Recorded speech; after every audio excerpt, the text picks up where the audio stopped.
clerk and the rest of the staff from Parliament, and our hosts, Kenyans in Diaspora.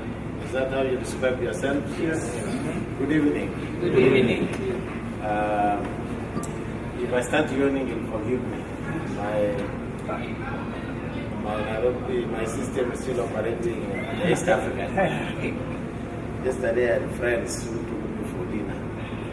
And I would hardly enjoy because I was very sleepy. I wondered how Marchine and others and Seakabo managed 3 continuous nights.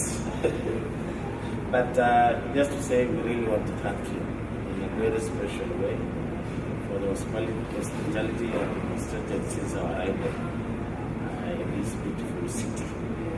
I was telling the director that he should have warned me that there was a huge delegation at the airport. The only disappointment was that they didn't come with the dramas and a bit of support. But I guess that is room for improvement. 2, you have really taken care of us, as my colleagues have stated.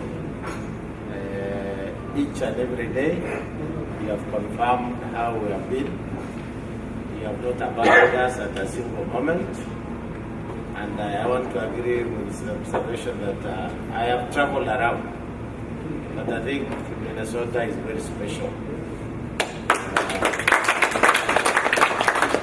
First, the Kenyans here have come together to do things together. I think that is really commendable. 2, you are happy. I'm just wondering why Mr. Warasanga is asking for notice, because we did not inform him and he had here the airport. So I'm really worried if we give you notice. I need to come to something else. So we'll be ambushing you so that we keep it manageable. But we really want to be grateful for that encounter. As the clerk has said, Parliament as an institution has changed. Maybe by the time you left the country, you knew parliamentarians who went to Parliament for purposes of retirement. You know, what my friends are considering by our sake. That was then. Because most of the times you work in public, and most of them are usually public servants who have retired, accumulated a bit of wealth, and then they came to Parliament to protect the wealth. The kind of Parliament we have now is very young people. Very young relatively. So they are very dynamic, they are very energetic. You have a Parliament that has assumed certain responsibilities. You know, before a Minister of Government will go there and tell us, you parliamentarians give us money and I will do this. But those days, they will sit and make all the arrangements at the treasury, they will bring you to pass. We were not in a position to change even a single shilling. But now you have a Parliament that is actually participating with the executive in the budget making process. So that is really something. We also have a Parliament that has the committee system. So these committees are interrogating each and every policy by government. To the extent I think the executive is feeling a bit uneasy. Parliament is encroaching on what they are supposed to do. But that's the nature of democracy. If a society must grow, it must allow more checks and balances in the system. And the current Parliament has been changed in a more substantive way. Because now we have a bicameral Parliament, where we have the National Assembly and the Senate. The total membership of Parliament now is National Parliament is 418. Leave alone the county assemblies. And I don't know why they were not invited today. We have 47 county assemblies all over the country because of the devolution, which is a very new concept that we really want to, we are rolling out as a nation. It's a concept that is facing some serious challenges, but some of us believe And Kenyans believe, because when we voted for the referendum, it was 7 out of 10. I think the highest vote you could ever get. We believe that if our country must change, and it needs to change, if our people must prosper, if development must take place simultaneously in all the corners of the republic, then revolution must work. We have really no choice. If Mandera, Wajir, and Garissa must see their first termer, this is the opportunity you get.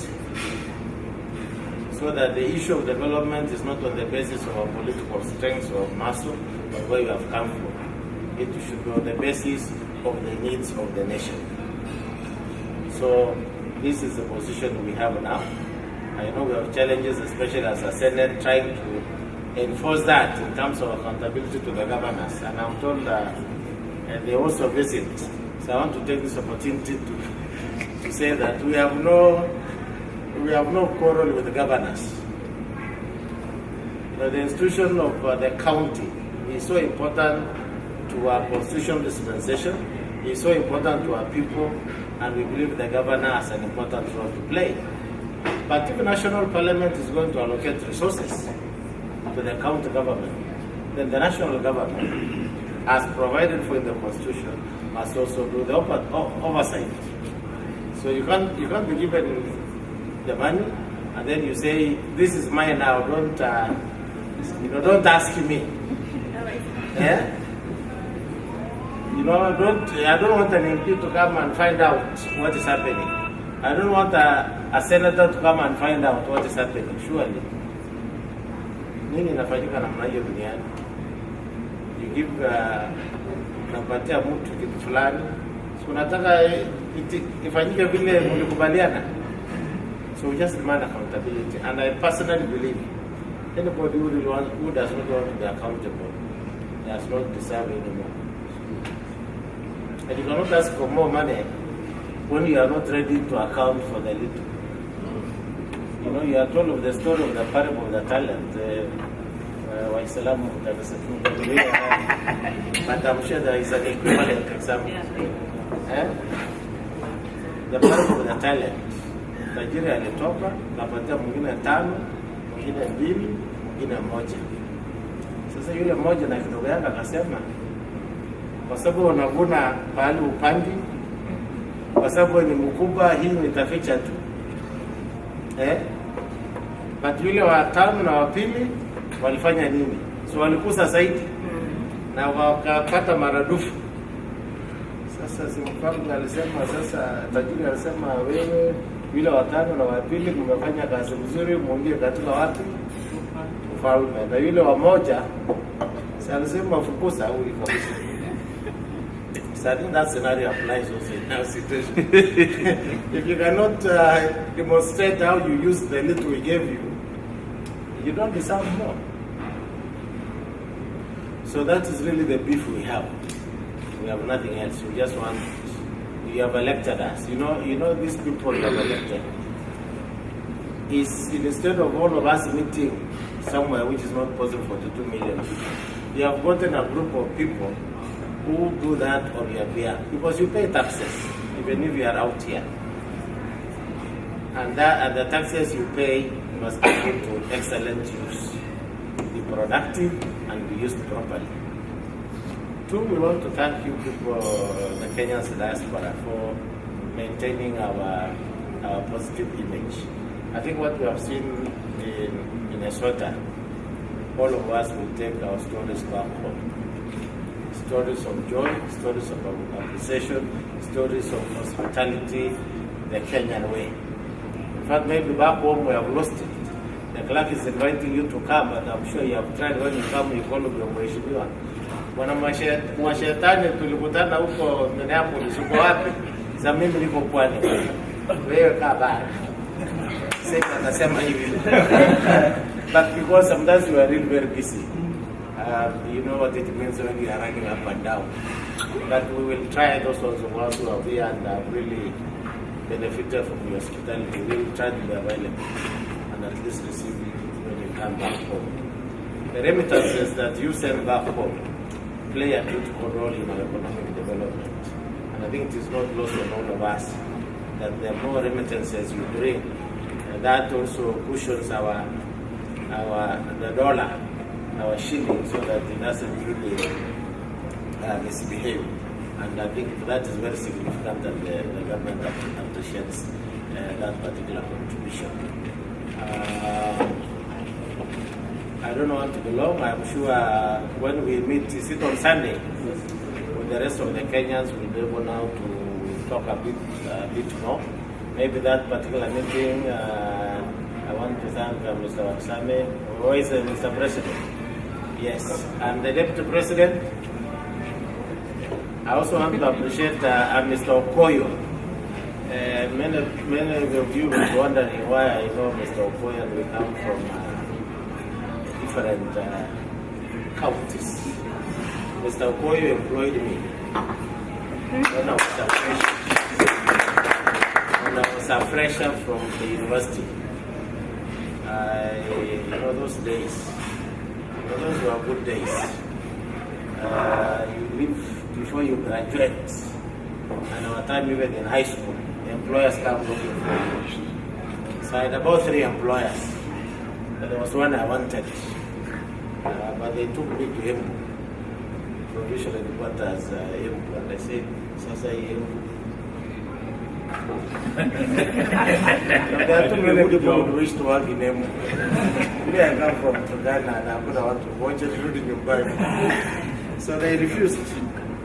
And then they told me that once the postings are out, they will give me a letter of transfer. So the posting came out. They still refused. So they told me to go to after 3 months, you can talk. I said, I want to. So I decided to walk to Kari. Those days which is that house opposite Nairobi University, Kenya House. So I walked, I met the deputy director of Kari, Dr. Sam Chen. So I told him, I'm from the university. I did not want to work with Kari. I wanted to work with the ministry, but they have cheated me. So we will be better than those guys. And that's how I got the job to Iwan. So, and of course, Mr. Okoyo processed everything else in record time. So I really appreciate you. Thank you. It's always a pleasure to see you. We still employed many other people in a very transparent manner. You know what I mean? If you read about the police recruitment. So we would like really to appreciate you. We want to thank you for this dinner, and want to thank you for the spirit you have exhibited since we came. We want to request that you maintain it that way.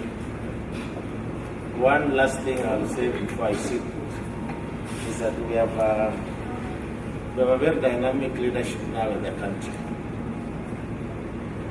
We would like to get power output, electricity generation, to 5,000. Currently we have 1,500. So you can imagine, we want to triple that in a period of less than 3 years.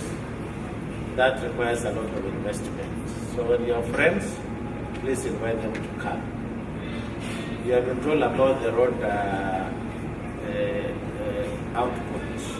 From the existing 10, we want another 14,000 roads to be built. Tarmac roads to be built.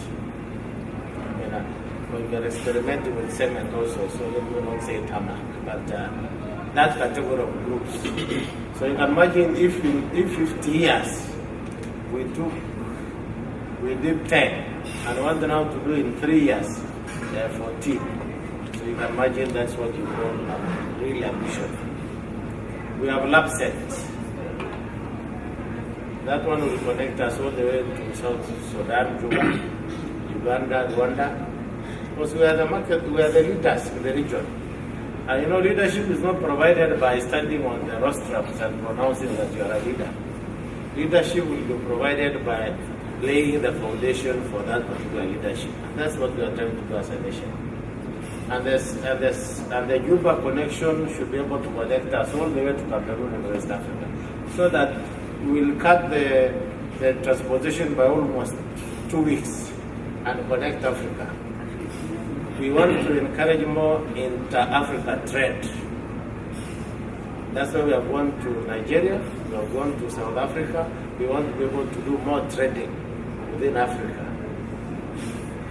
And I want to assure you, we are not looking at East alone. Obama the other day gave the African presidents the Africa Summit. So if there are any doubts, I've been asked this severally, and I say, we are looking around. There's no harm in looking around. East, west, north, south. Because you cannot be limited to just a few friends. You need to expand your group of friendship. Today you are meeting these MPs. I'm sure when you visit them in Parliament the next time, maybe you can get a cup of tea. You might meet other MPs with them. And then they will introduce you to those other MPs and you become even more friends with them. But America holds a special place for us as Kenyans. And for obvious reasons. Do I need to pronounce them? So Obama and the rice, the American. This is in our Kenya. So we have a very special connection which we would like really to build. Our government has also promised that we will reduce the cost of electricity because that's why we are losing a bit of a competitive advantage in the commercial region. And that is a really key investment. The moment you reduce the cost of electricity, you are actually also going to impact the prices, and that will reduce the cost of living and the cost of production of commodities. We are lucky, we have the best trained manpower everywhere.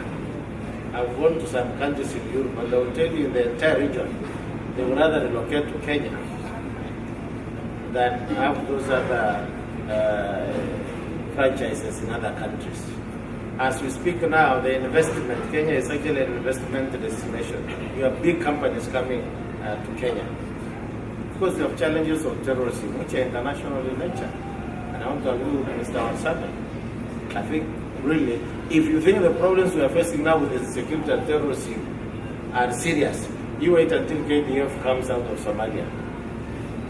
Now you will not breathe. So the best is to deal with the problem at source. Because when you have a lawless state, then all these characters come and do their own monkey business there. And so I think we really need to support that position. Of course, we are Kenyans, sometimes we speak too much. I will not blame other people, but I think it's all of us. There's also accountability. As a government, I think we appreciate criticism, but it's good also, that's an opportunity for the government to explain itself why we are in Somalia, and these are the benefits of being in Somalia. And of course, now the UN has given our president recognition in terms of being the chair of the IGAD arrangement to sort out the problem in South Sudan. And I think, to me, when the leadership of a country is playing a role beyond its borders, then there's an appreciation to you as a nation. And that appreciation is not just coming from the neighborhood, it's coming from the UN system. And I think really all of us must try to support that kind of arrangement. We are also lucky we are producing oil. 2017, 2018. So Mungu ni mwema, isn't it? And I come from a county that will be the first one to get that oil. So don't look at me as a speaker alone. You're looking for an oil shake. So nimeshukuru sana na Mungu awabariki.